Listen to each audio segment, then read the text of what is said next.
his tee shot at that 10th. A little unlucky on that shelf green.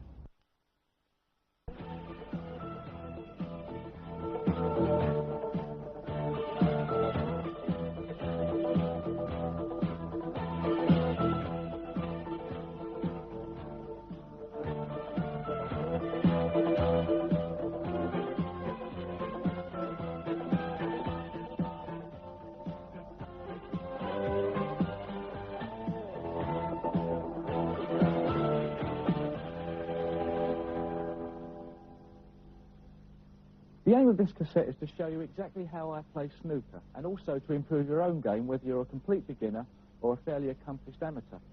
Now, it's okay me showing you on the table and you just sitting at home watching and saying that looks very, very nice, but whether you want to become good or not depends on whether you're prepared to put in the many hours of practice that are required to become successful. To improve your play requires two things. Firstly, a very, very sound basic technique,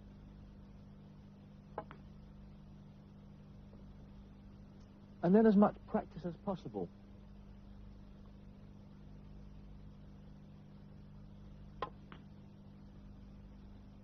Then and only then, if you've got enough natural ability inside you, you might be able to go the whole way and turn professional.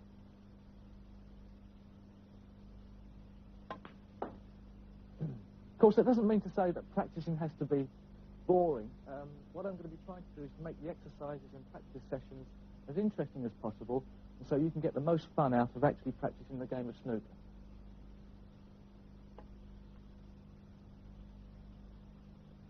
If you look at the styles of the top players on the professional circuit, you'll see that there's quite a large variation in the way they play. To a degree, everybody plays snooker differently because everybody's built differently. So what I'll be teaching you is my way of playing snooker. It's not the only way, of course, but I do have what's considered to be a classic textbook style. And I've spent many, many hours analysing my game and thinking about how to develop accuracy and consistency. These are the two key things for successful snooker. If you don't take the trouble to develop a sound basic technique, then you could be severely limited in how far you can go in the game. So it really is worthwhile spending as much time as you can getting the fundamentals of your game right, until they become second nature even. Some things you can improve quickly, but other parts, like controlling the cue ball, can only improve as a result of experience. One of the amazing things about snooker is that you never really stop learning, and that goes for world champions as well. Okay, let's start right at the beginning. If you've never played snooker before, what's the best way to get started? Well, I think it's a bad idea to start bogging yourself down with too much technical detail because you only get confused. What you really want to be concerned with is just hitting the ball and getting used to potting the cue, because that, of course, is what the game's about. First things first, what about the cue? Well, if you're serious about the game, you're going to obviously buy your own cue. Firstly, best to buy one that's straight to start with. Wood does tend to warp a bit, so you're going to have a cue that ends up perhaps a little bit bent. But that's not so important as getting used to it, which is the reason why all professional players have their own cue. My cue is an ash cue, as you can see. That has a very strong, visible grain all the way down. Most of the modern day cues are these days made of maple, because it's a much easier wood to use these days. As you can see, both these cues are one-piece cues. You'll also see on television a lot of the players play with a two-piece cue these days. There's no difference really, apart from the fact that the two-piece cues are easier to take around the country. And actually one-piece cues are a bit cumbersome. I think if my one ever broke or I had it stolen or anything like that, I would actually use a two-piece cue from then on. Concerning the weight of a cue, most cues average out about 17 ounces. Mine's a 17-ounce cue, and that is a really sort of average weight, and it feels nice in your hand. And of course, when you're thinking about buying a cue, buy a cue that fits your hand. If you've got a very long fingers, you can use a thicker butt. If you've got very short fingers, perhaps a thinner butt. As long as it feels comfortable, that's the main thing. Concerning the length of a cue, it also depends on how tall you are. But most cues are made to 4 foot 9 inches long, 4 foot 10, and that is an average length that you don't really have to need anything bigger than that or smaller. Really, you should look after your cue as best you can. Keep it in a case. Don't lean it against walls, because that can make it bend, especially over a long period. And don't leave it in the car if it's a hot day, because that can really ruin a cue. And the main important thing about a cue is really the tip, because that's where the part that hits the ball. I like a tip that's firm but not rock hard. If the tip's too hard, it won't grip the ball properly. If it's too soft, you won't get the right amount of feel when you're playing a shot, especially when you're putting side on. Okay, now we're ready to play snooker. If you're an absolute beginner, there are only 5 really basic points to remember that you'll have to keep remembering all throughout your snooker playing career. Firstly, make sure you've got a nice comfortable stance with the right leg straight and the left leg bent. Secondly, make sure you have a very, very solid left hand, as strong as you can make it, and hopefully get a comfortable V which the cue can run along. Thirdly, make sure the cue is as parallel to the table as possible. That means you've got no chance of putting any side on the ball, hopefully. Fourth point, make sure that the cue runs backwards and forwards, nice and smooth, no jerking. And the fifth point, when you play the shot, keep your head well down on the cue. It stops any movement of the body. Just to remember those points again, a solid stance, a firm bridge, cue parallel to the table with your chin on top of it, a smooth cue action throughout the shot, and keep your head down after you've hit the white ball. Once you feel you've got these points right, you can now start to try and hit the white ball straight without any side, which is a very, very important part of the game. I'm going to try and hit the white ball from the brown spot, up over the blue, pink and black spots, hit the top cushion, and come back down the spot. Very, very difficult thing to do. Remember all I've told you. The only other 2 things to remember are, firstly, to make sure that the cue is aiming in the middle of the white ball, and secondly, make sure your eyes are actually looking at the blue spot. If you don't hit the ball in the middle, something like this will happen. The ball will come off at an angle. Depending on how much side you put on, further off course it will go. If you find you're not hitting the ball consistently up and down the spots, after a little while, we'll have to look a bit more deeply into your cueing action. Another useful exercise at this stage is to try potting the white ball into different pockets around the table.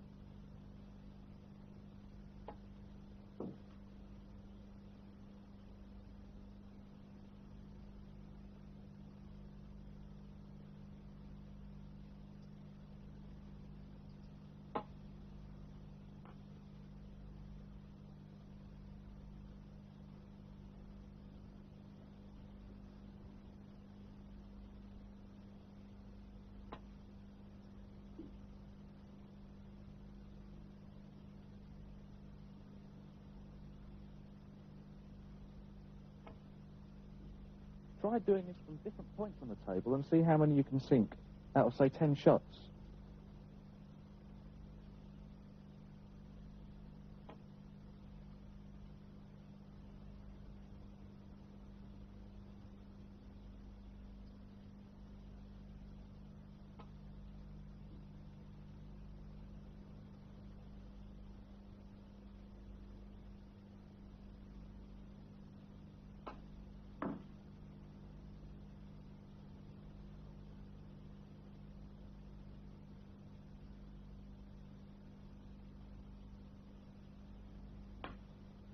We now come to potting balls, because of course that's how you score points at snooker.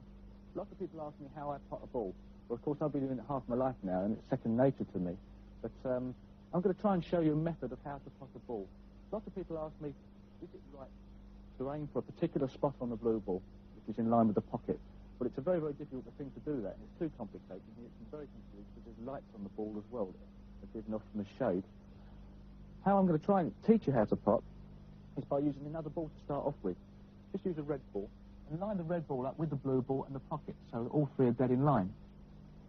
Then what I'm going to do is very simply aim with the white ball to hit full ball onto the red ball, and the blue ball should go in. Now, before I play the shot, of course, I'm going to take that one out of the way. I'll just show you how that works.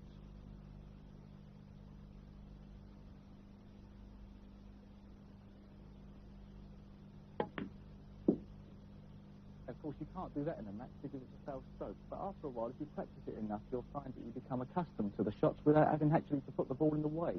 You might think there are lots of different potting angles, thousands even. But I'm going to show you that there are only 5 basic potting angles.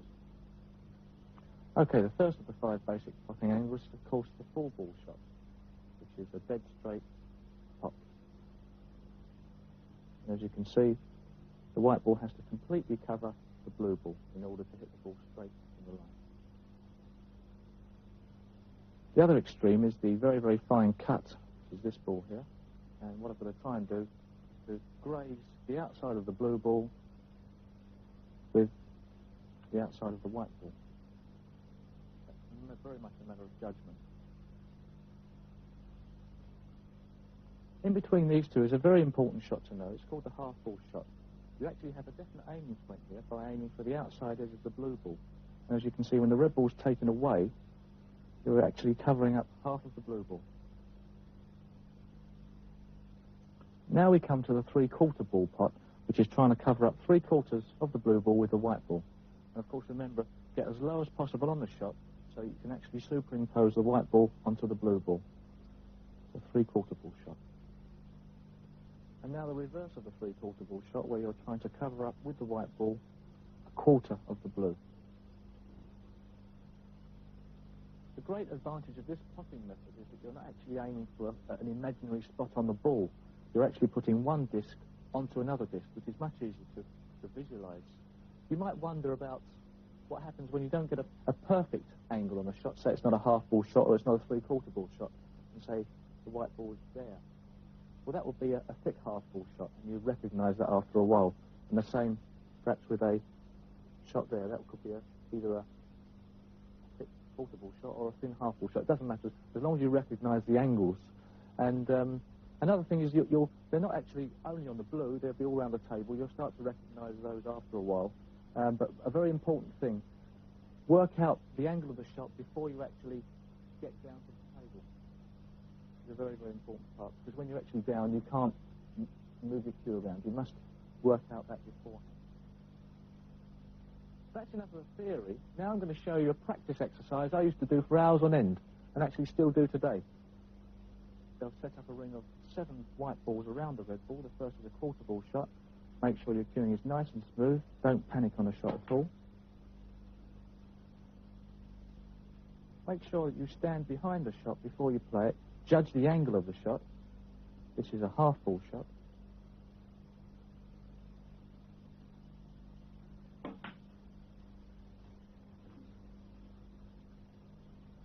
Also try and make sure, as you can see with this 3/4 ball shot, that your head is still until you're confident that the ball has actually gone in the pocket.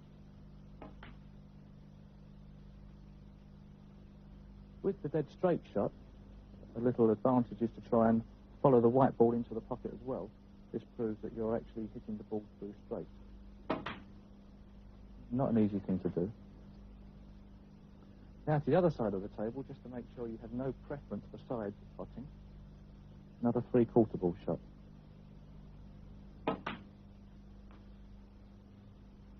Back again to a half ball shot. Remember also to make sure that before you hit the ball, your eyes are actually on the red ball. And lastly, another 1/4 ball shot. Remembering to make sure you have a very, very solid stance. This gives you the best chance of keeping dead still on the shot. You don't have to just practice your potting angles on the blue. You can try them on the pink or the black, which are very, very important spots on the table as well. And talking of that, I've got a situation now where I'm going to try and pot the black ball into the corner pocket and run the white ball through and see where it ends up. And then from where it does end up, I shall try and once again work out the potting angle and continue from there. My first shot is a 3/4 ball shot.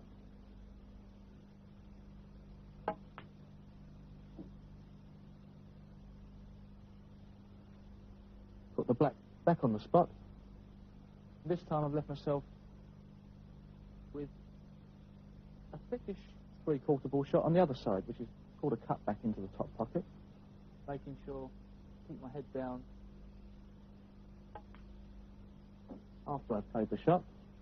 Don't worry about where the white ball goes at the moment. Don't try and control it. Just try and pot the ball. Now I've got quite a difficult shot. I'm a bit further away from the black ball. This is roughly a 1/4 ball shot.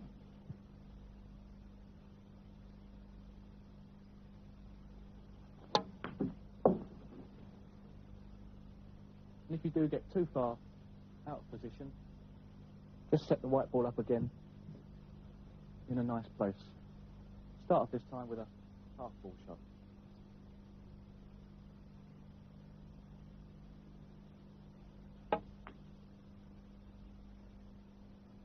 Nowhere on the black. Set it up again. If you feel very confident, you can start trying to alter the position of where the white ball goes. That's getting on to professional level, so just concentrate really at the moment on smooth cueing. Make sure you're looking at the ball before you hit it, and keep your head down. This time I've left myself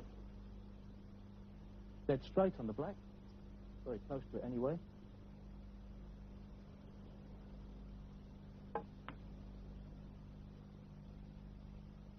By now you'll be realising you're not putting too many balls. You'll probably be getting a bit frustrated by this. Well, it's not just a question of practice, it's to do with basic technique, and the foundation for success in snooker is a sound cueing action, and that's what we're going to look at next. Now, if you've been playing for some time, you might have got into some bad habits or slipped back into doing what feels comfortable but is actually wrong. All I can say is persevere until the right technique becomes second nature. Make all your habits good habits. It'll pay off in the end. First of all, we come to how to hold the cue. I use the word grip reluctantly because that tends to mean that you're actually gripping the cue as tight as you can, and that's something you mustn't do. I hold the cue like this. As you can see from the back, the cue is resting in the finger pad, and the whole hand comes around, the thumb comes through to make the groove for the cue. Now, as to how hard I hold the cue, the amount of tension I actually use with the fingers, as you can see, the cue will actually slide quite nicely through there. As I come to play the shot, the whole hand squeezes around the cue, and that gives a lot of feeling on the shot. So that's why you mustn't grip the cue to start with, otherwise, if you're as tight as you can, there's no way you can start squeezing afterwards. As you can see, the wrist hangs vertical with the rest of the right forearm, which should also be in a line with the ground vertical. Don't hold your wrist out like that, or like that, as both of them are very bad. And also, make sure, just another point, don't hold the cue too soft, because this means there's still too much floppiness in the wrist. As to where to hold the cue, there's no particular place you're actually going to hold it for every shot, because every shot's different. When I'm playing a normal shot, my wrist and forearm from the side on view hangs vertically, and this is how it should hang. I shall be telling you about that later on. If I'm playing a shot off a cushion, where my bridge is a lot closer to the white ball, as you can see, I bring my grip down the cue, and I'm holding there about a foot down the cue. For a power shot, I'm going to have to hold the cue a lot further back, because I need a bit more room to pull my cue back. Or, in a situation where I can't get my bridge in the right position because there's another ball in the way, I'll have to hold the cue then right at the end, as you can see, with my little finger around the back. This sort of gives you a nice feeling of gripping the cue in a very sort of nice way. And, as you can see, plenty of room to squeeze the grip. Coming back to the length of the cue and making sure your cue is long enough for you and is not on the short side, play a shot that involves having a bridge of about 1.5 feet, and then make sure that when you're down on the shot, that your grip is right at the end and it's still vertical with the ground and not in a full position. If my cue was only that long, I would be in trouble because I'd have to go like that, and that's of course useless. Okay, we're now going to look at the stance. This is the most important part of the whole action because, of course, the rest of your body is placed upon it. What I'm going to try and do is to put the blue ball into the middle pocket. The white ball is directly in line with it, and the cue for your guide is to make a line with the shot. If I was to stand like this on the shot, I wouldn't have much stability at all. It'd be very easy for me to be pushed over. Also, if I was to stand too square to the shot like that, I would find it very difficult to get down and place my left hand on the table. So there's a compromise between the two. What I do is to actually place my right foot on the line of the shot with my right knee straight, so the whole leg is rigid.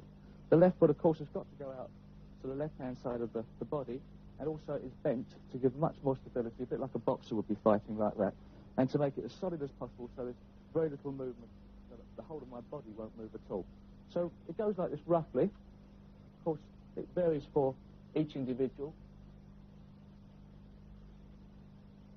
That is how I stand. The angle there is about 60 degrees, and this gives the best chance of me not falling over, and also being very easy for me to bend down and play the shot comfortably. You may have been told already in a few books to stand with your feet at 45 degrees for the shot, with your hips lined up, say, to that pocket over there, and then twist into the shot. The reason I don't like this is because when I'm actually down, my whole body weight tends to want to make me go over in that direction. So I stand much squarer to the table, although not straight square on. I stand at 60 degrees because it means that my hips are much more in line with the shot. And when I actually do play a straight ball like that, the way I want to go is forward, in line with the shot. This brings me to how you should be balanced on the shot. You don't want to be so far forward that when you actually play the shot, you're straining and want to fall over. Otherwise, there's too much tension on the rest of your left arm. And also, you don't want to be so far forward with your right leg that you have to lean back, because, of course, this means you're actually falling away from the shot and won't get enough power into it when you need to play a power shot. So what you've got to do is to try and make yourself as roughly balanced as possible around the back leg, and to make it so that the back leg is actually as straight vertical always as possible. This means that the actual balance point is around the centre of your body, and also when you do lift your bridge off the floor, there's just a hint of movement in the forward direction. Just to recap, the right foot in line with the shot, with the whole of the right leg straight, locked at the knee. The left foot to the left of the shot with the left leg bent. The weight of the shot should be not too far forward, not too far back, and also try and keep the hips in line with the shot, not too far to the right of it.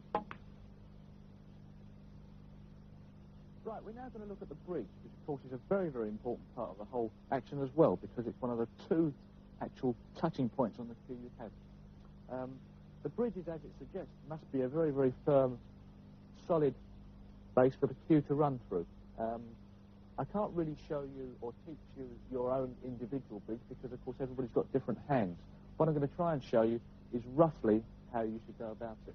First of all, just put your hand normally on the table like that. Then try and spread your fingers as wide apart as possible. I've got a very, very wide spread, which is helpful to me. Also, the fact that I've been playing a long time means I've developed that. Then raise the knuckles up and grip with the pads of the fingers, like so. And then bring the thumb into the index finger and try and bend that part of the thumb up as much as possible. This then gives you a very, very strong speed to run the cue through. And of course, there's very little wobble. As you can see, I can have to move my hand a lot to get any real wobble out of the shot. And so, as you can see, there's a nice, very, very strong speed for the cue to run through. As for how far away from the ball you should be with the bridge, I think roughly a foot is about average. If you're too close to the shot, that gives you not enough time to bring the cue back and develop any cue power. Of course, if you're too far away from it, that means any movement at the back here will be exaggerated at the tip end. So you've got to find a place in between which sort of accounts for both. So I think about a foot's right, and it gives you a nice control and also not much movement in that direction as well. Okay, that's the normal bridge. Of course, a lot of the time you can't actually use your normal bridge for reasons perhaps the ball is too close to the cushion. What you're going to try and do then is to adapt the bridge to suit the shot. And depending on how far away it is from the cushion, governs really what sort of bridge you use. What I'm going to try and do is to show you varying types of bridges from different distances away from the cushion. And starting off with the white ball level with the black ball, as you can see, I can get the whole of my bridge on the table very nicely, and also, just to make it even firmer, as most players do, the whole of my left arm on the table makes a nice solid base. When the white ball is level with the pink, I then find that I can't put the rest of my forearm on the table. I have to lean it on the cushion. But still, I'm very, very solid. When the white ball is level with the blue, I now come into problems because I can't actually put the base of my hand on the table. Otherwise, I'd be too close to the shot and I'd be cramped. So I've then got to bring the bridge back a bit and rest that part of the hand on the cushion, but still gripping very, very strongly with the finger pads. that means there's a gap underneath, but as long as you keep it very, very still, it's okay. When the white ball's level with the brown, even that's too close, so I have to bring my bridge back even further, and this is where it becomes a matter of choice. You can either cue like this, making a groove between the first finger and the thumb, or you can wrap the index finger over the top of the cue and guide it between the first and second fingers, and also make sure the thumb is gripping against the table. It's really a matter of choice. Once again, with the white ball next to the green, it's still the same choice, but I tend to find that this knuckle tends to get in the way of the shot, so I prefer to play the shot like that. The hardest bridge, of course, is when the white ball is very, very close to the cushion. This is where most people have a lot of trouble. They get a bit panicky and want to try and snatch at the shot, and also a lot of miscuing happens. The one thing to remember is, of course, you've got to try and hit the ball very, very nice and smooth, and to have that, you still need a very, very strong bridge. What you need to do, of course, is to put the fingers on the table, grip as firm as possible, is to slightly raise the butt of the cue up into the air, because, of course, you'll be hitting down on the shot because you can't see too much of the white. And just bring the thumb and the index finger together to make another strong V, like so. If you want to play a power shot, which is a very hard shot off the cushion, you have to bring the bridge back even further and put the finger pads on the edge of the table and actually make the V well back off the table. This means you've then got enough room to bring the cue back a long way before you hit the ball. But of course, every shot you must make sure the bridge is as solid as possible. The only other type of bridge, apart from... There's loads of other bridges you can cue up like that. All of those really are up to your choice. You've just got to make it as comfortable and as firm as possible. And I can't start going into millions of different ways of doing those. The only other bridge you really need to know for snooker is when you're actually trying to play over another ball, which is one that a lot of people have a bit of trouble with. What you're going to try and do is to make yourself as solid as possible. First of all, your feet are going to be in a different position, but you've just got to jack yourself up in the air because the cue has got to be well up in the air. And you are only going to use the finger pads to play the shot. The rest of your hand is going to be off the table. This is how you do it. As you can see, my finger pads are really gripping into the cloth, giving me as much stability as possible. Once again, the thumb is right next to the forefinger and making a groove with the index finger knuckle and the rest of my thumb. As you can probably see from me, I've got a very funny thumb. I'm very fortunate the fact that it's slightly double jointed. But you've got to make do the best as possible. And as you can see, I'm still very solid even though I'm well up in the air.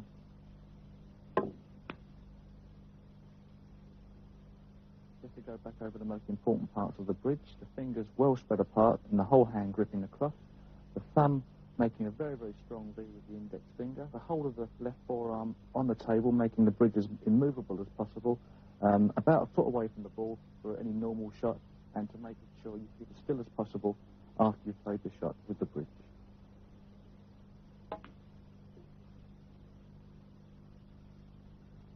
Here's an exercise to strengthen your cueing technique off the cushion.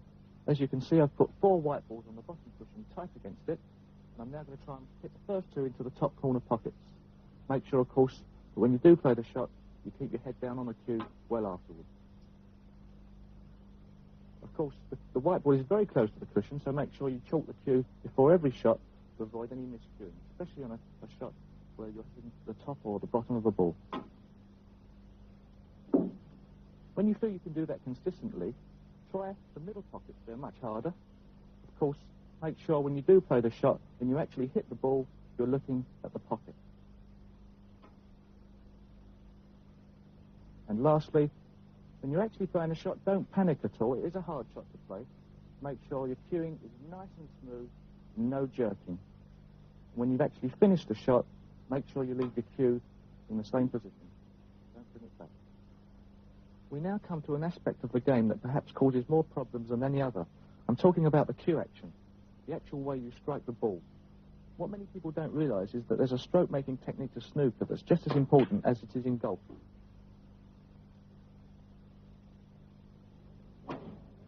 Let's have a look at the cue action and see what the main points are.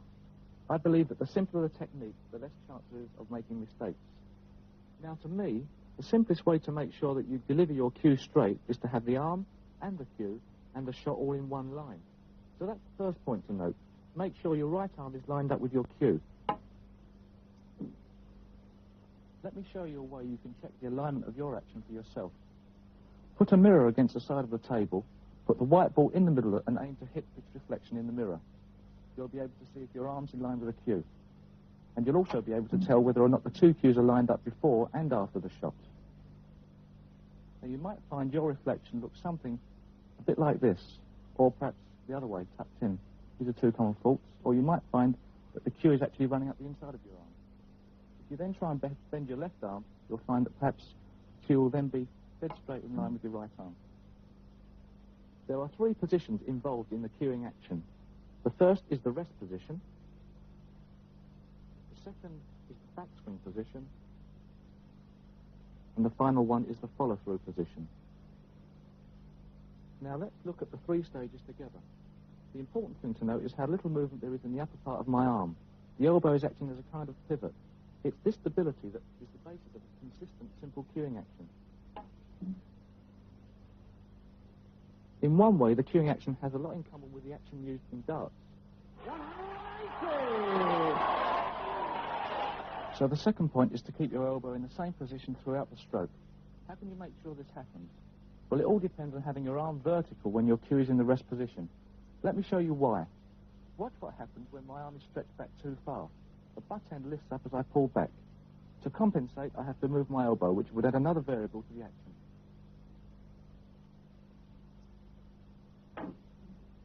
The same sort of thing happens if my arm is too far forward during rest position.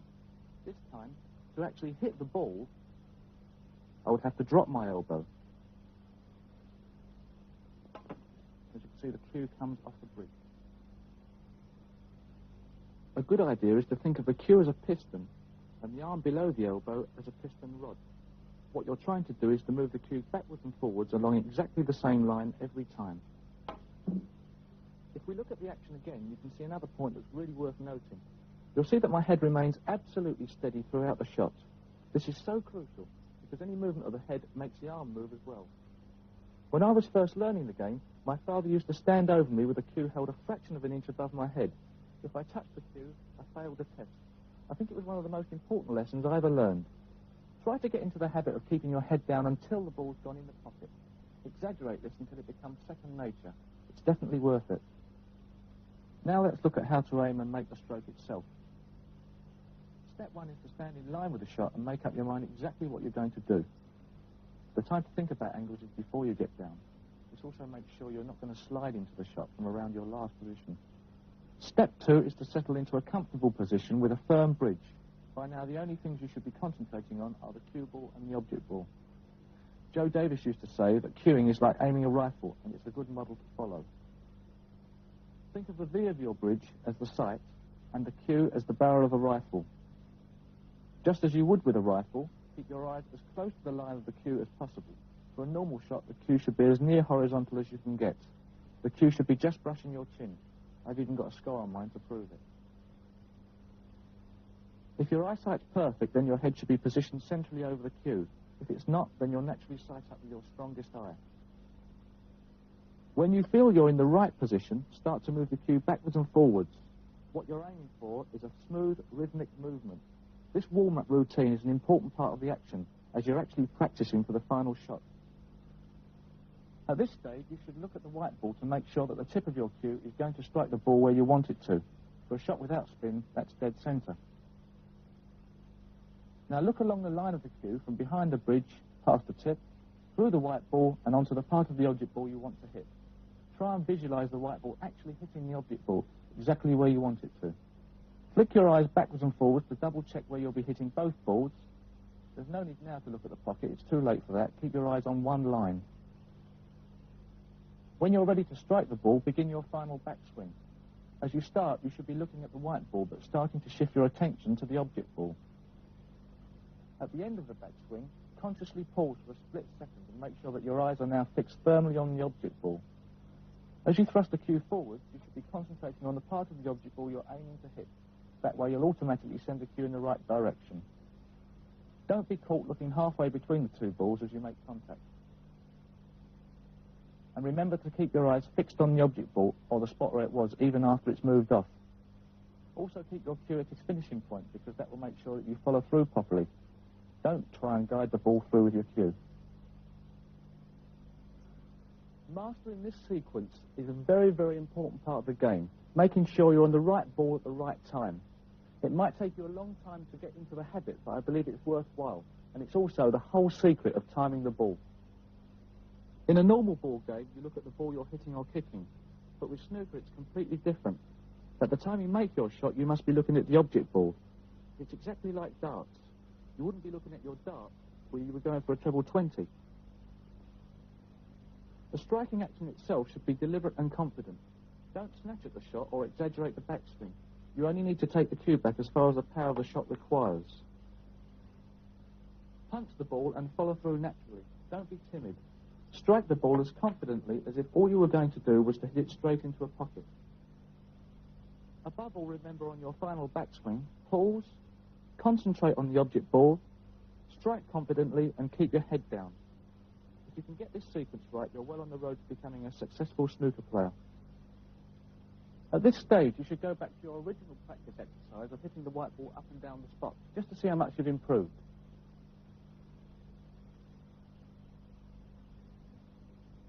Remember to keep your eyes fixed on the blue spot as you pause before striking. If the ball isn't coming back over the spots, find out why. Check that you're cueing straight by using the mirror. Make sure you're also striking the ball in the middle. Try varying the power you put into the shot and see how this affects your accuracy. You'll soon find out the less accurate you're likely to be with the more power you use. Now put a ball on the blue spot and line up the white for a full ball potter into one of the top corner pockets.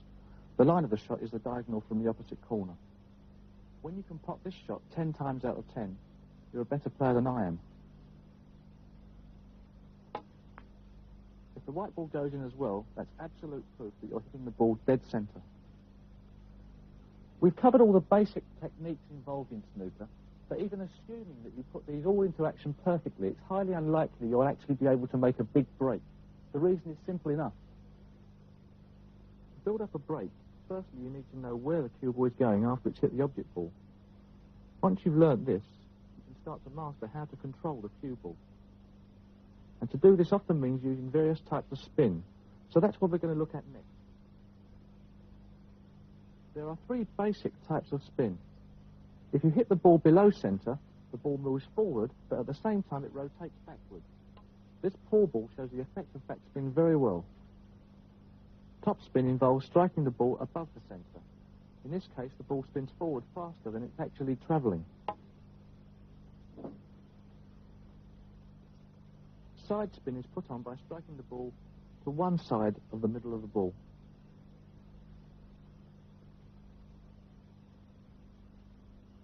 As I said, the idea of spin is to give you greater control over the white ball. In the case of backspin, there are 3 effects you have to master: the screw, the stun, and the drag. The screw shot is used when you want the white ball to come back after it's hit the object ball. You use the stun shot when you want the white ball to stop dead on contact with the object ball. With the drag shot, the cue ball slows right down before making contact and then afterwards runs on, but much more slowly than with a plain ball shot. As you will see, the difference between the 3 shots is the amount of backspin that is left on the white ball when it comes into contact with the object ball. With the screw shot, there's still plenty of backspin left on the white ball. With a stun shot, there's just enough to kill the forward motion of the white ball. In the case of the drag shot, the backspin has completely worn off and the white ball has started to roll forward again by the time it makes contact with the ball. Let's take a closer look at the techniques involved with the screw shot, one of the most satisfying in the snooker repertoire. First of all, let's look at the bridge. And as you can see, the normal bridge is useless for the screw shot. I have to get the tip as low as possible on the white ball to get any backspin. And as you can see, the cue is well jacked up in the air. This is no good, as you want to keep the cue as horizontal as possible to avoid putting any inadvertent side on. So I have to lower my bridge. I can either do this by flattening the fingers, making sure I've got a still very, very firm grip on the cloth, or actually twisting the bridge over and actually lowering the thumb. Both ways mean you can keep the cue as horizontal as possible. There are two common faults that inexperienced players make when they're playing a screw shot. The first one is to be worried about the cue ball coming back and touching the tip. So what they tend to do is to snap the cue back and try and get more backspin on that way. I'll show you how that happens. And of course, what actually happens there is you're not getting enough follow-through with the cue, and so no backspin is applied. The second one is that players tend to lift their head up because they're worried about the shot. And as you can see, if you do this, the cue is also liable to come up, and of course you're not even hitting the ball on the bottom. Let me show you a good routine for practicing your screw shot. Just put the white ball foot and a half behind the red. Just try and bring it back a little bit. When you've done that, put another red on the spot. Try now, just to repeat that.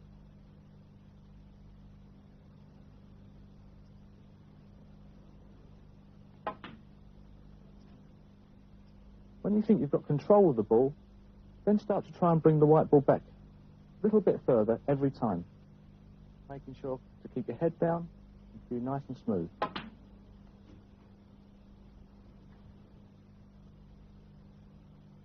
Remember to chalk your cue before every shot. And as you can see, leave the cue there after you've played the shot.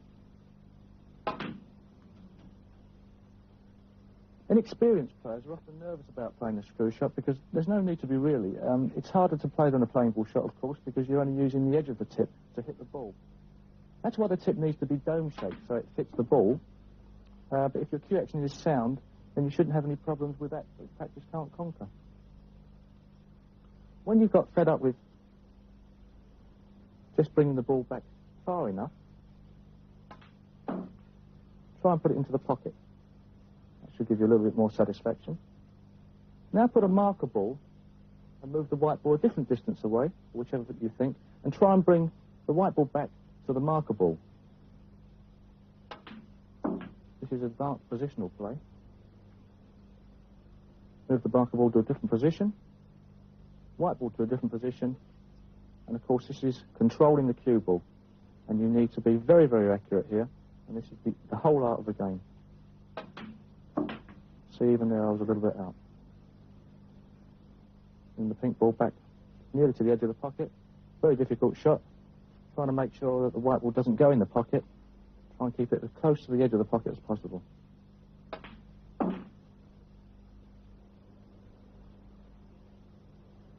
Now let's look at how we use these different spin shots. Here I want to put the pink for position on the loose red. Playing a plain ball shot means I'd have to hit the white ball so softly that there's a danger of the pink not reaching the pocket or even going off course.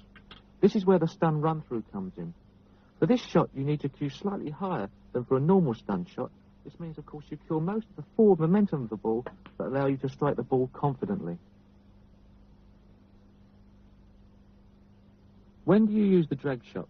Well, here's a typical situation when the white's a long way from the object ball and you want to play a soft positional shot on the pink.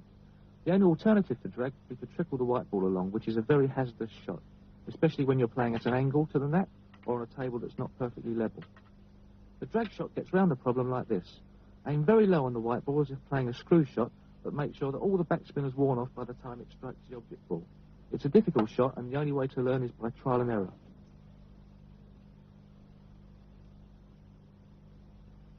What sort of situation calls for topspin? Here I want to pot the red and get the white ball back up the table for the black.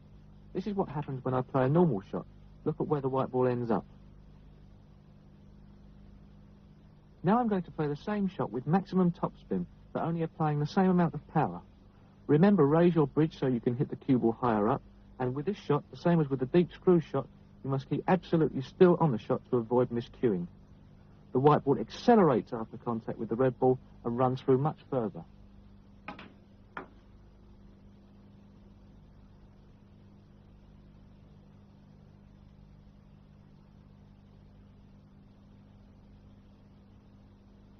The last spin we're going to look at is side.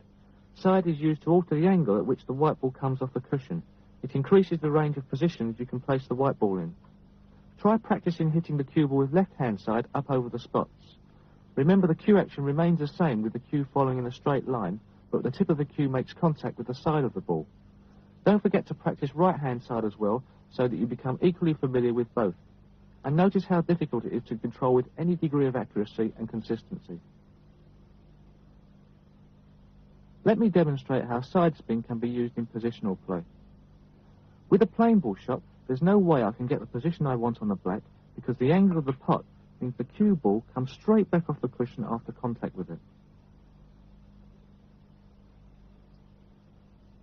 Now, by using right-hand side, I can make the cue ball come off the cushion at an angle to get in exactly the right position on the black. But there's a penalty to pay, because using side also makes the pot that much more difficult to accomplish.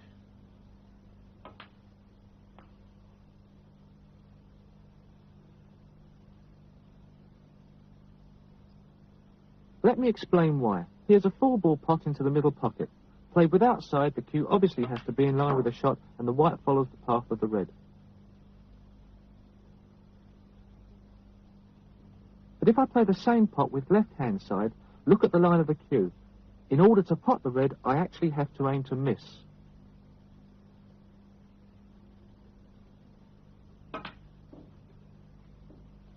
What's happening is that by hitting the cue ball on the side, you're pushing it offline, and you have to compensate for this. In fact, the harder you play the shot, the more it goes off course, and this you have to allow for. I'm afraid there's no easy route to learning about side. It's a matter of trial and error and plenty of practice. And of course, there's no point in attempting to pot with side until you're confident about potting with plain ball. As you can imagine, you can play spin shots in all sorts of combinations of side with top or bottom. One of the most advanced is the screw back with side, shown in positions 4 and 6. To perform this shot well, you must be very accurate with your cueing, because only a small area of the tip is in contact with the ball. To demonstrate this effect, I'll first play a shot with right-hand side. Notice how the cue ball follows through and then runs off the cushion at an angle.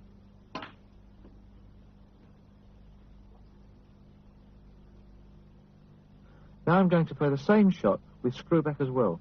This time the cue ball travels off the cushion in the opposite direction. This is because the direction of the ball's rotation has been changed, which in effect reverses the direction of the side spin.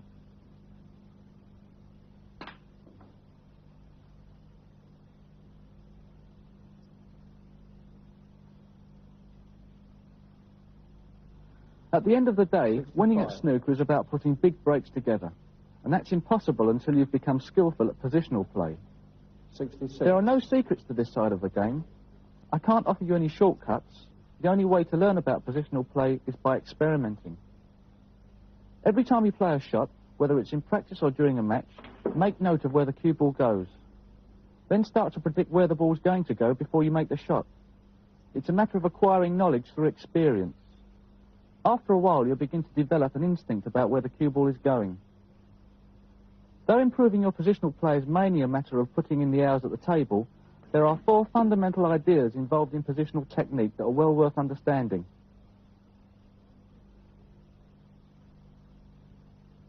Some people think that professional players play absolute pinpoint positional play, trying to put the ball on a sixpence for the next shot. What I'm going to try and show you is that we don't actually play like that. We play percentage positioning. And the idea of that really is to leave yourself with as big a margin of error after you've putted the ball. And here's a typical example from a game of snooker. I've got a red ball into the middle pocket. The natural angle of the white ball is to go down the table. The pink ball is not available, so I've got to try and get on the black. If I roll through with the red ball, the white ball will go off the side cushion into a position over here. But I've got to be very, very careful that I don't snooker myself on either of those reds. So my actual area of position is governed by these 2 reds, which isn't very big. If I play the shot by screwing the white ball to this side of the table, as you can see, once the ball gets past this line here, I've got an easy chance in the whole of the area to pot the black ball. So what I should do is just play the shot the percentage positional play way.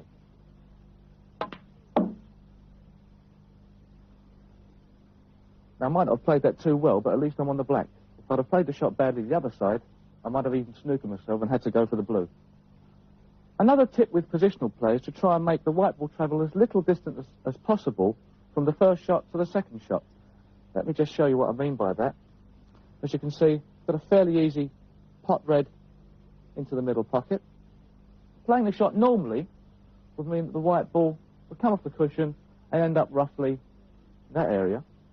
That then means I've got to try and pot the blue ball, send the white ball into baulk, back up the table to get a positional shot on this red here. That's a shot of something like 16 feet, which means any error at all will be exaggerated by the time it gets up here. So what I'm going to try and do is to get the white ball on the other side of the blue, using a bit of right-hand side, so that it goes into that area there. Then means I've got quite an easy shot, roll the blue into the top pocket, send the white ball down towards this red. That shot only requires sending the white ball about 3 foot.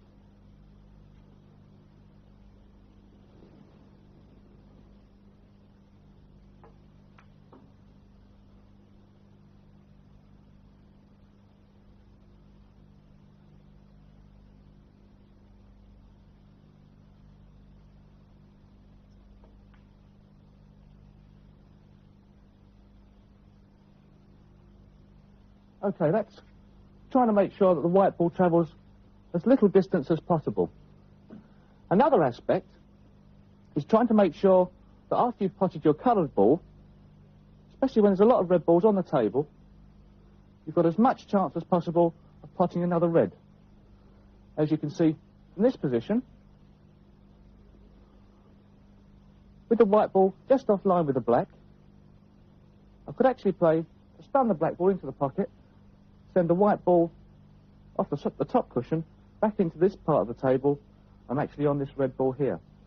That's probably the shortest distance the white ball could travel, but there is a chance with not much more difficulty of sending the white ball onto the top cushion into this part of the table, and I'm on either that red, that red, that red, or the red ball there into the top corner pocket. That means I've got a very, very much wider margin of error for the shot, and also a choice of balls.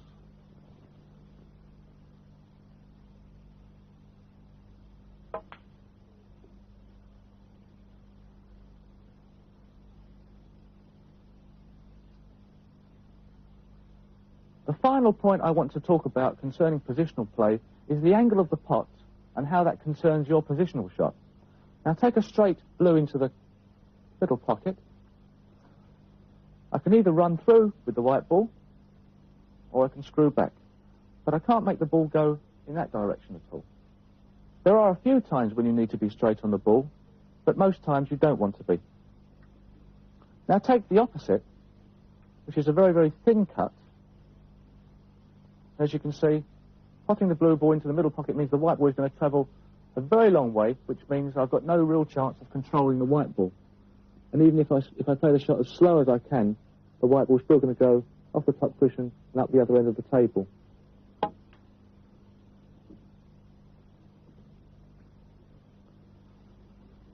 So, of course, that is also undesirable.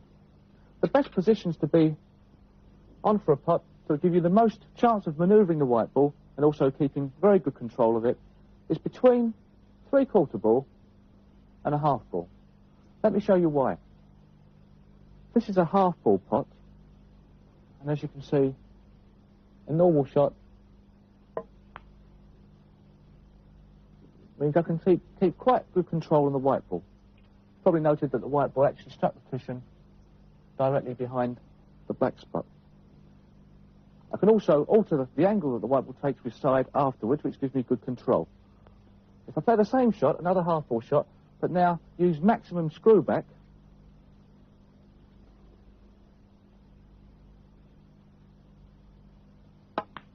the white ball strikes the cushion there, still keeping control of the white ball. So I've got an area on the top cushion of about a foot or a foot and a half that I've actually manoeuvred the white ball into. Now take a 3/4 ball pot, thicker than a half ball. When I play this shot, the white ball strikes the cushion there. And with maximum screw back,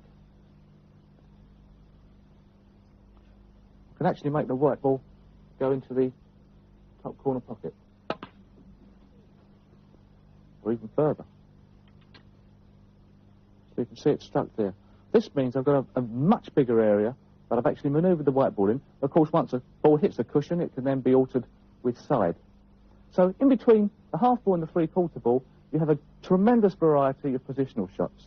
If you start getting straighter on a shot, it means that you can't actually alter the angle of the white ball too much. You have to use too much power. With this power comes head movement and error. A lot of people think by putting side on the white ball, you can actually transmit side to the object ball and then perhaps help it in the pocket. I'm just going to show that this is a complete myth with the use of the pull balls. I'm going to hit the red ball with plenty of left-hand side, try and hit the blue one dead centre and send it along the baulk line. And watch, there's no side transmitted to the blue.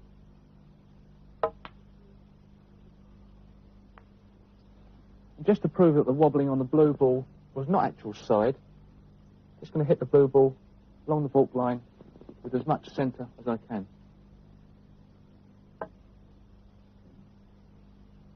You see even there, there's wobbling. If you take your snooker seriously, practicing is not just about improving your game, it's a means to an end, and that is winning snooker matches.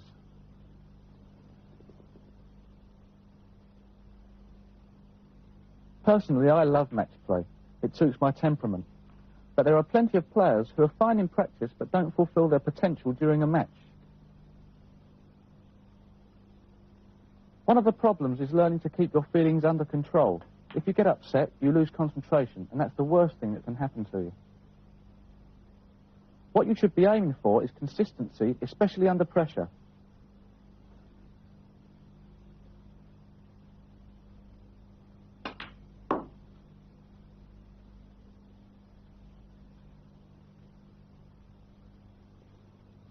It's much better to be consistently good than occasionally brilliant. One bad spell in a match can finish you off, but a flash of brilliance is no guarantee of victory.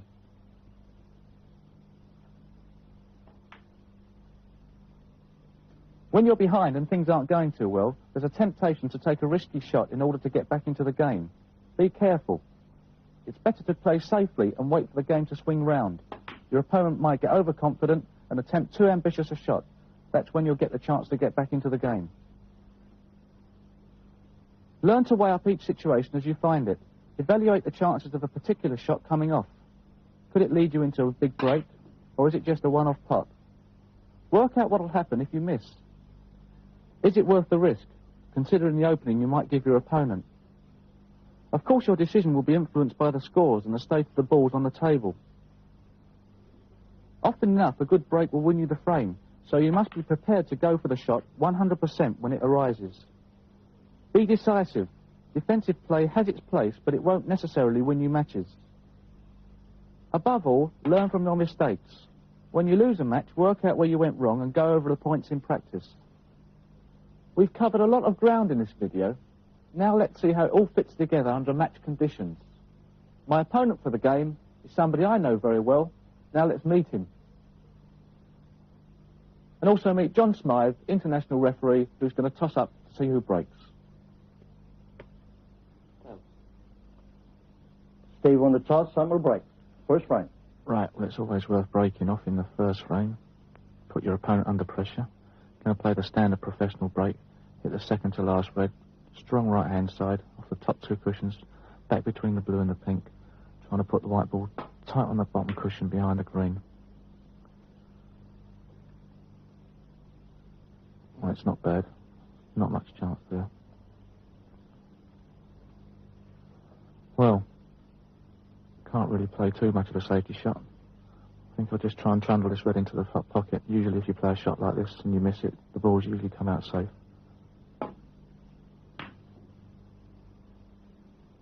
Well, it's not too easy for him to putt. Steve 29, Davis 50. Well, this is a bit difficult. I haven't really got much of a chance of potting one. I think if I can probably play a shot to nothing is a pot that first red ball. Might be an easy shot, but the white ball come back down the table again anyway. Get the white ball on the cushion. Make it a difficult shot. Hope you can't see that red by the blue there. Well, this isn't easy. He's put myself under a lot of pressure here. Can't really play any of the top balls to get back down the table. The red's too close to the middle pocket for that. Looks like I'll have to probably go for the... squeeze it past the brown. Where's the white ball going to go? It's going to go up the table. I can't guarantee where it's going to go, but... I've got to pop this ball, otherwise I'm in trouble. Keep my head down. Ah, good shot. Oh, perfect. One. Couldn't vote for anything better than that. Perfect on the black. Just pop this natural shot off the top cushion back onto the 3 reds, waiting to go into the opposite pocket. Should get a few here. 8.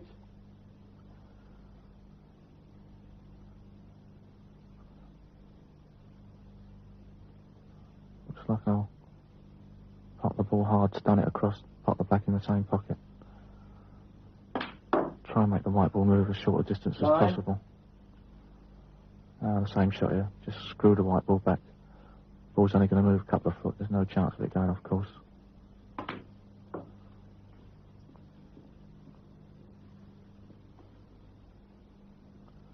$16.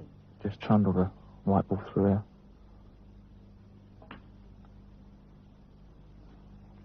$17. Make sure I don't get straight on the black, then I can stun across the table again. If I was straight, I'd be in trouble.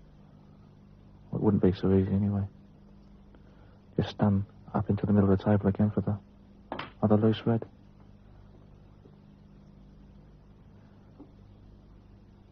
$24. Well, the only problem's going to be the 2 reds on the side cushion. They shouldn't be that difficult. They're not really lined up for the pocket, but they go into the middle pocket. Just stun here and keep on the pink. 25. Got to make sure after I pop this third last red, that I've got an angle on the black to get behind the reds. Pop the pink, get into the middle of the table again. Oh, I haven't come far enough there. Need the rest now. 31. Not a difficult shot with the rest. Got to make sure that I keep the rest head perfectly still on the shot. Very important part of the game, that. Lots of players fall down on the rest. They're not confident with it. Got to practice with it a lot. Keep my hand on the back of the rest. Make sure it's all still. Same cue in action. Still pulls at the back. Very important. Looks like I've come perfect on that black. Just an angle. I don't want to have too much momentum on the white ball, but I can stun this white ball round the back of the reds there. So they both pop into the middle pocket.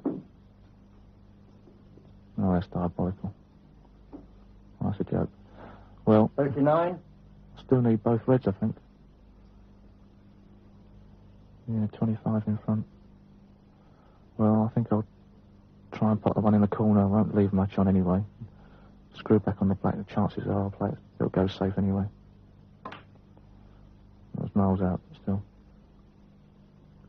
25 in front. 39. Davis. Steve 29. Davis Well, 54. I can't go for the red by the middle pocket. It won't cut in, and I don't fancy putting it in the corner. It's too dodgy. I think I'll try and play exactly the same shot you've just played. Play safe at the same time. Try and get on the black, just in case. Oh, that's a good shot. No, 1. don't like the position much, though. Oh, I've got to decide now whether to go for it or play safe. Still, cutbacks into the black are things you practice all the time, so I should know the angle. Just hope I get position on the red. Get around the back of it. Get in the middle pocket. Got the black. Where's the white ball going? Oh, no, it's not as bad as it could have been. At least I can cut the ball into the middle pocket now. 8. Where's the white ball going to go? Is it going to cannon into any of the baulk colours? No, it looks like it's going to go between the green and the brown. That'd be nice. I can come back off the 2 cushions into the middle of the table.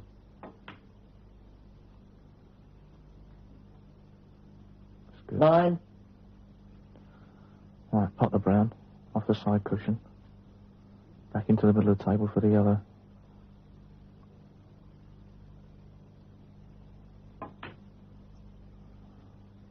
sure I keep my head down.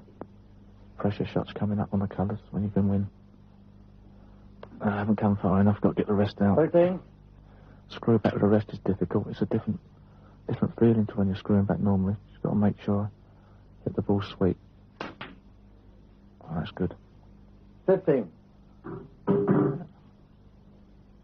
10 behind. 10 behind. Green, brown, blues, 12. Pink balls. 8 in front. Need the pink. Just off the side cushion, back into the middle of the table again. 18. Oh, it's not the best of places, is it? No, I'm okay. I'll run through off 2 cushions. Yeah, it was a terrible shot, that was. Mind you, if I'd have played it 22. normally with plain board, I probably ended up going off in the middle pocket, something stupid like that. Still, I'm too much of an angle now on the blue to just roll it through. I have to come off the top cushion with a bit of side. Put the side on to keep away from the cushions. 27. Just far enough. Right, just got to pot the pink now. Well, don't worry about getting on the black. There's no point. Just concentrate on cueing nice and smooth and keep my head down on the shot. Doesn't matter where it goes as long as I pot the ball. Got it. 33. 8 in front on the black. That's a lovely place to be. I'll just roll this over the top pocket.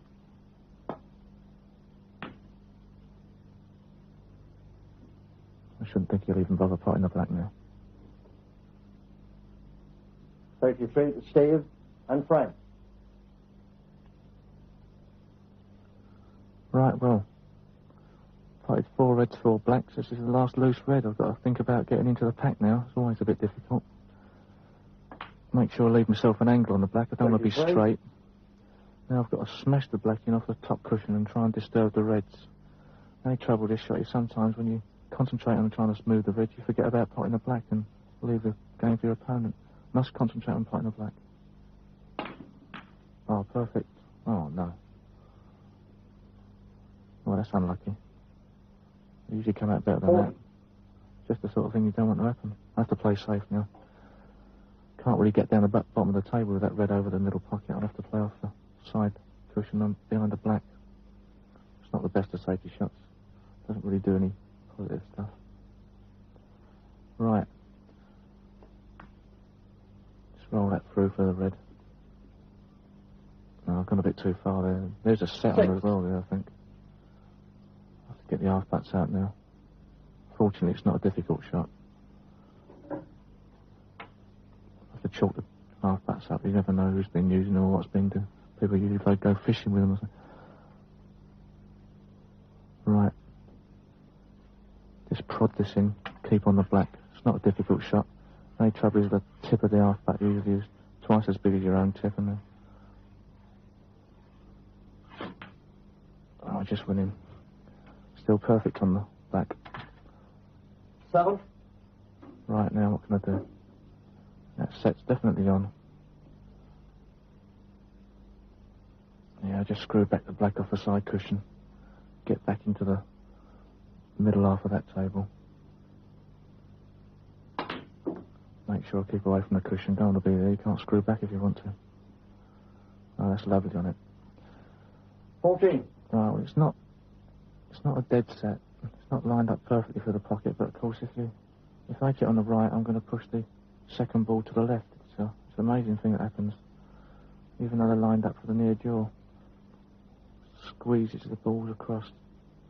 But keep on screw back for the back as well at the same time. Perfect. Difficult to judge though. Sometimes you hit them too far to the right and the ball goes even to the opposite side. Have to be very careful. A lot of practice required for those. Oh, well, a bit straight in this. I can either play very short or screw back past the pink. Try the pink. No, that's no good. It was a difficult shot. I had to put a lot of power in, but I have to play safe now and hope I get another chance. Well, he's left me in again. I need the pink, though. It's a bit of a problem here with the pink. I can't really 18. get the pink ball out now. I'm in the wrong position for it. I'll have to just stab the blue in and try for a double if I'm in the right angle. just need the pink. 23. I can play safe, but pink's such a lovely double, and the fact that the white ball's going to go down, I can actually try and play to get the white ball behind the black if I miss it.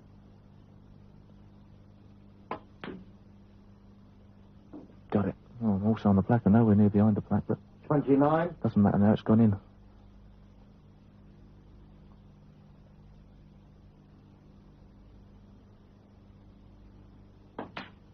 One all. 36. Davis and Frank.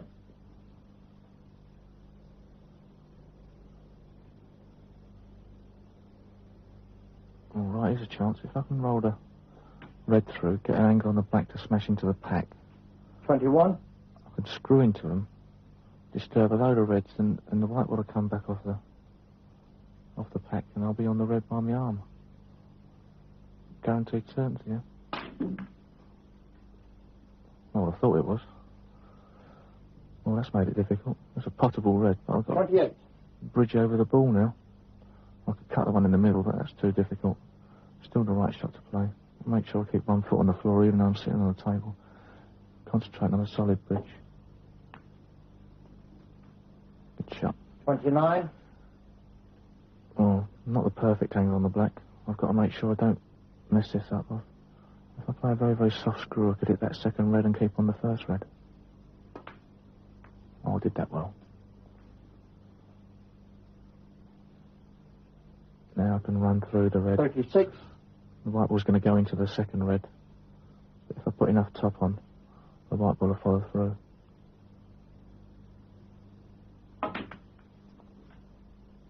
$37. That's a good shot. One in front here.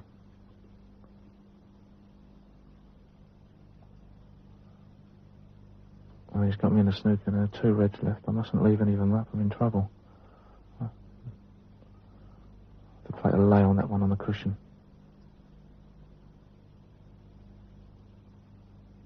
Oh, that's good. He's not much chance of putting one now.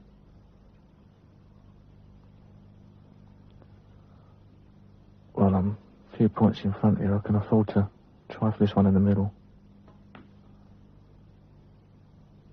That was well good cued. 1. Wouldn't have mattered if I'd have missed that. You still had to put that red on the top cushion. That was just to draw the frame even. I could get back on the red, screw the pink ball off 2 cushions. Just got to make sure I'm not straight on the red. Otherwise I can't get back on another colour. 7. One along the top cushion. Put a little bit of right-hand side on it. Tends to make the pot a little bit easier. 8. Get on the yellow now from this blue. Shouldn't be too difficult. Too many points in front. I think I'll get a bit flashier. I'll go off the side, bottom cushion with a bit of side and come around the back of the yellow.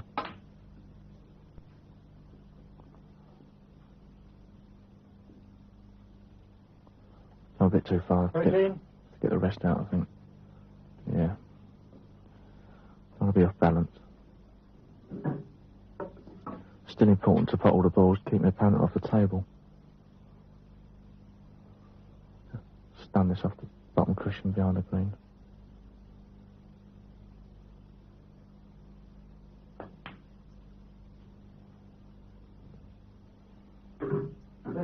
No, it's gone a bit too far. This is going to be a difficult shot. Well, the angle's okay to get on the brown, but with the white ball near the cushion, it makes it very hard. Concentrate on cueing smooth.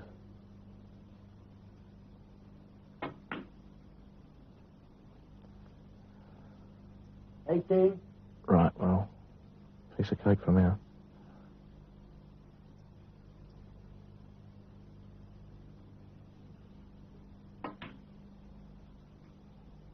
$22.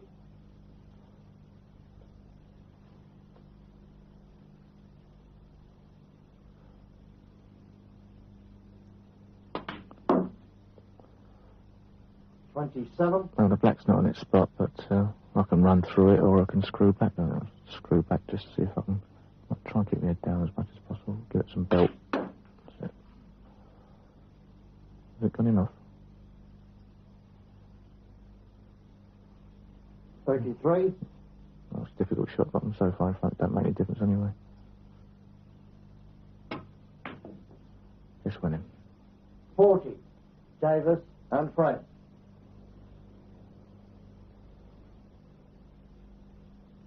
Oh, it is a difficult shot. I can't really pop the red and stun it dead because there's that red over the middle pocket. You can pop that easy if I miss it. It's a difficult shot. I have to play a shot to nothing and screw the white ball back down to the bottom of the table. I hope if I miss it, I'll get away with it. Yeah, that's good. The red always wobbles in the jaws if you get it close. That's left him nothing.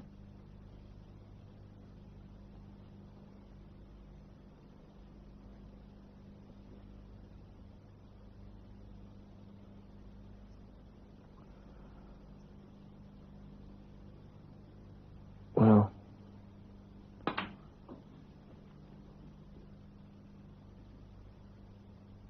6. 26 in front. The red's 27. Black's 34. And then there's 35 on the table. I've got to get that last red off the cushion. If I screw back a little bit on the black. If I've got the angle there, I can knock the red ball off the cushion. Well, it's not perfect, though. If I did play it with this plain board, just miss it. I'd have to stun it just slightly. Try and knock the red off. Oh, that's gone magic. Oh, I've won the game. Just slop this in the middle. 14. Get on the blue.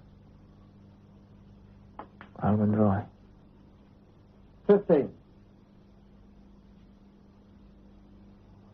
That was a good shot, knocking that away at the cushion. They win games, those. 20.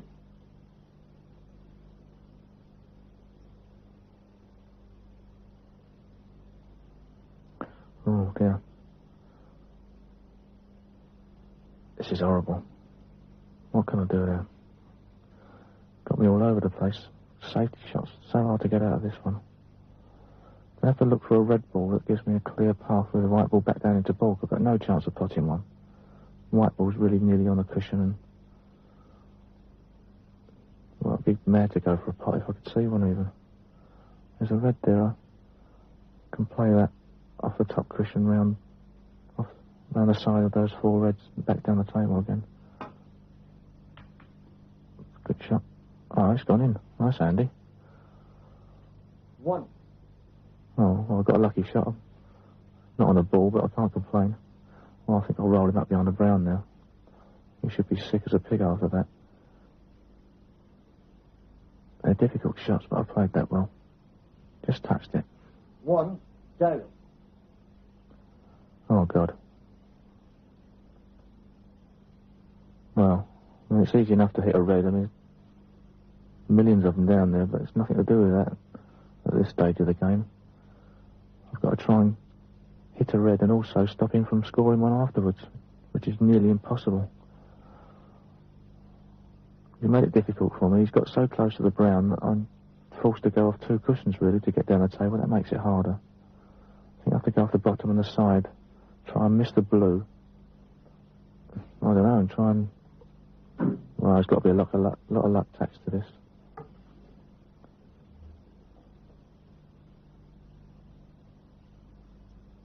I suppose if I miss the blue and clip that red, it could go down on the bottom cushion. Well, just gonna have to try my hardest and hope for a bit of luck. He got some. Oh, a bit of blue. Well. Well. 5. Oh, I might have got away with it. I had a bad shot. Looks like I might have stopped you from potting that red. Well. Does it go? I mean, just clip it in. It's a bit difficult, though. I've got to cue over the top of the red. Let's have a look, see if anything else goes first. No. Well, this isn't easy. I mean, I don't really know where the white ball's going to go. I can't control it apart from just plop the red in. I've still got to go for it instead of playing safe. It's the right shot. Yeah, did it well. Kept my head down. 1. No, I'm not on the ball, though. To Play a safety shot now. Try and play the green full in the face and get the white ball tight on the cushion behind the brown. Put him in more trouble. I've got a double kiss now. So that's not too bad. 1 dead. Well, I'm 30 points behind. I need 1 snooker. I can stun the yellow dead, put the white behind the brown, and hopefully get the snooker behind the brown. Let's have a look. Oh, it's not too bad. It's not a full ball snooker. You could probably swerve out of that. Let's have a look at this. Looks like a snooker. I can swerve out. It's not worth going off the cushion. I'll get up in the air. Aim to miss the brown with plenty of left-hand side. Dig into it. Bounce the white ball. Then let it grip. That's it. That's still 30 points in front. That means he needs another snooker. I think I'm fairly confident of winning this one.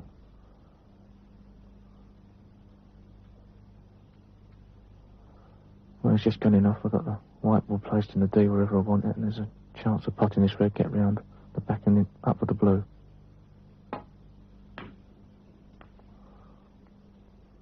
Oh, well. Could have been worse, I suppose. At least the red winning. Oh, I don't fancy potting the black from here. It's too hard. Oh, I've either got to play a safety shot. Mind you, the blue's not that difficult. I fancy this. White ball's coming back up the table. Where's the white ball going now?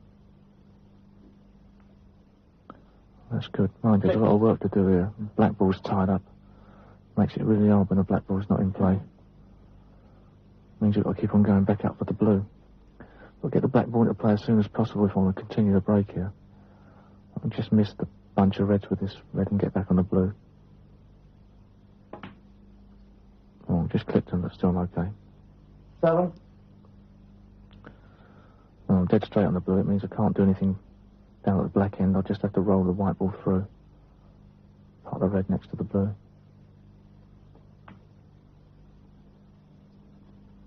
Keep it nice and smooth. Walk around the table nice and slowly. Got a chance here. Pop this screw back past the blue to keep on the right side of it. 13. Good shot. Well, now that red's stopping the black ball going along the top cushion, so if I can get that out as quick as possible. Still, it's a dodgy shot to play like that. I think I'll play for the reds. Oh, it's gone a bit too far for that other red. Yeah, I've got the chance now to 18.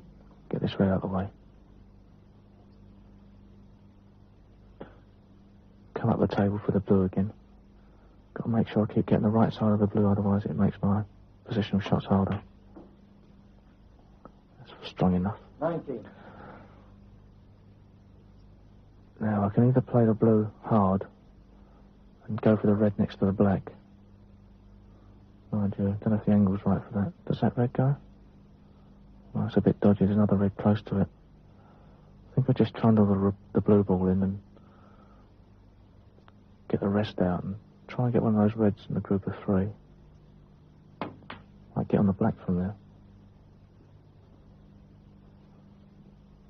Let's have a look at that. 24. Well, I've got a choice. I can either pot the red and screw back, or I could play the stun across here and get on the black. It's a dodgy shot, but if I get the black out, I'm really in business. 25. Well, I wanted to be a bit closer to the cushion with the white ball there. It's made the pot very difficult. I've committed myself now. I'll have to go for it. If the black goes in, I'm perfectly on the other red on the side, on the top cushion.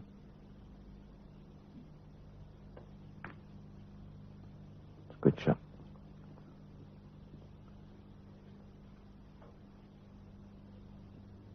$32.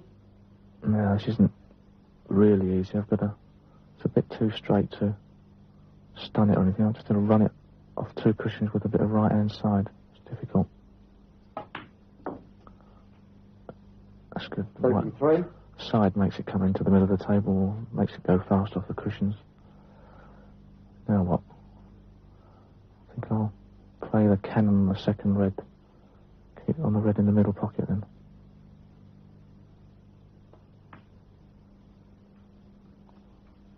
Well, the white ball's gone a bit too far there. 40. Well, still got to go for the red in the middle. It's the only one that goes. The red don't go past the blue into the corner pocket. I'll have to play more of the angled shot. I stun in between the black and the pack of reds off onto the top cushion, onto the side cushion, and back into the middle of the table. Hit it fairly hard then. Stops it rolling off into the middle pockets. Right then.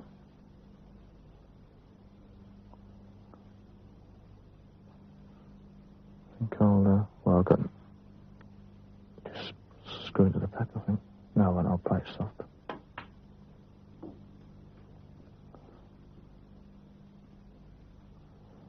Made me mind up a bit late there. Never mind. Right, now I can screw into the pack after I've potted the black, after I've potted the red. 49. Well, I've got a chance of 100 here. If I pot the black and screw into the back, the white ball's going to come back onto the side cushion. Then I'm perfectly on the red on the side cushion. A bit too hard. Oh, God, what's going on? Oh, I can't play the one on the side cushion now. I have to get the spider out. That's worse than the rest. Well, half putts. Well, I've got a difficult shot now. The balls are so close together. The putt's not that hard. It's making sure I don't push the white ball, make a foul stroke. Attack it. Yep. 57. Right, and if I pop the pink, stun it dead, can I put that red on the left-hand side? Well, I can, but actually the pink doesn't spot, I don't think. If the pink doesn't go on its spot, then that red ball next to the pink spot is an easier shot to pop. Yeah, well, it won't spot. I'll just screw back and... That's good.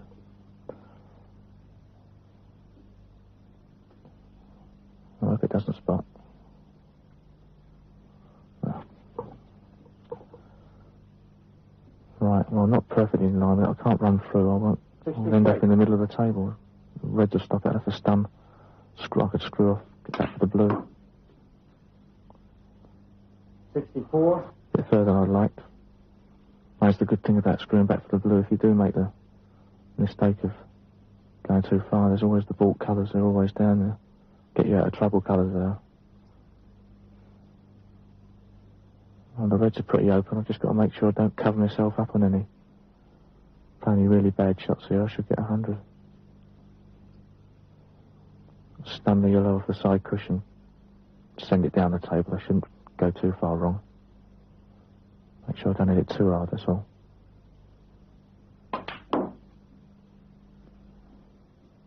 Oh, no.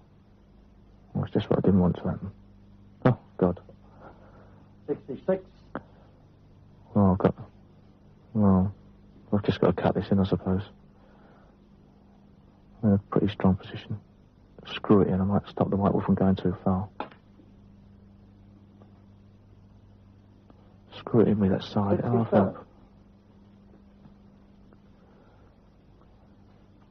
Well, I can pop the brown here and screw back, or I can... Oh, if I pop the pink and screw into the side cushion just before the middle pocket with a bit of right-hand side, the white ball's going to go up the table for the red.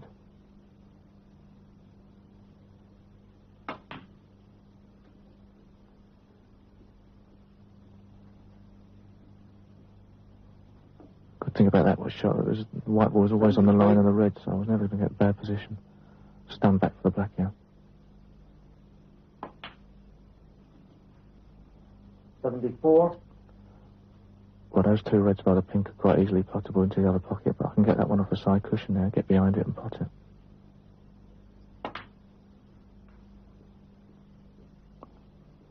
Oh, it's not perfect. Oh, it's terrible.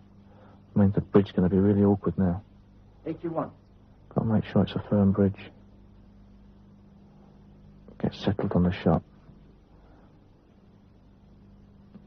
Don't do anything too drastic here. Oh, just went in. 82.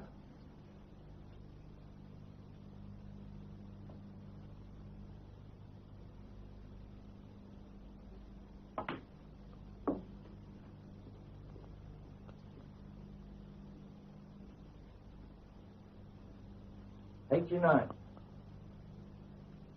Want the last two reds and colours for 100.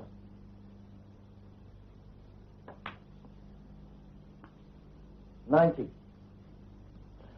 Well, let's have a look. Where's the red go? Does it go into that middle pocket? No, it doesn't. Means I'm going to have to send the white ball off the top cushion, stun it back up towards the blue to get it. That's good.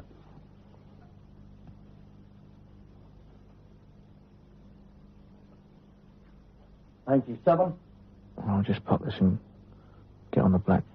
Make sure I've got an angle on the black to get back on the yellow.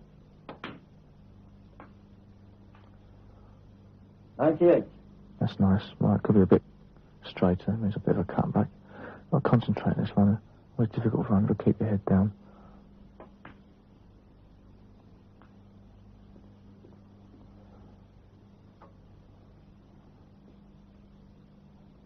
$105.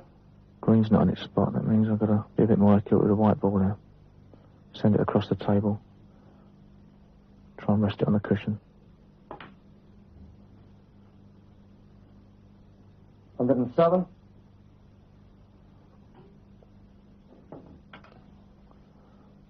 Play a little screw back here. Nice and smooth. 110. Well, there shouldn't be any more problems here. Could be 132. Stun this hard onto the side cushion.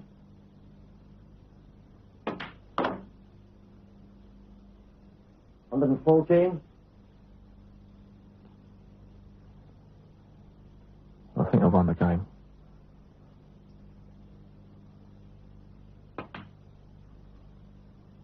$119. Oh, I've seen this shot before earlier on. Shot with the side. Keep your head down. 125. 4-2 and I won the match.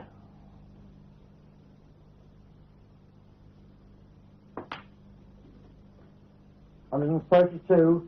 Steve. I hope this video has given you a better understanding to this fascinating game. Who knows, you may even become a snooker addict like me. Even if you don't, I hope I've given you an insight into the game that will help you appreciate it when you watch it on television. If you do want to seriously improve your game, don't let your enthusiasm make you rush ahead too fast. Take time to develop your basic techniques. Practice them until they're as perfect as you can make them. Then you'll know what successful snooker is all about.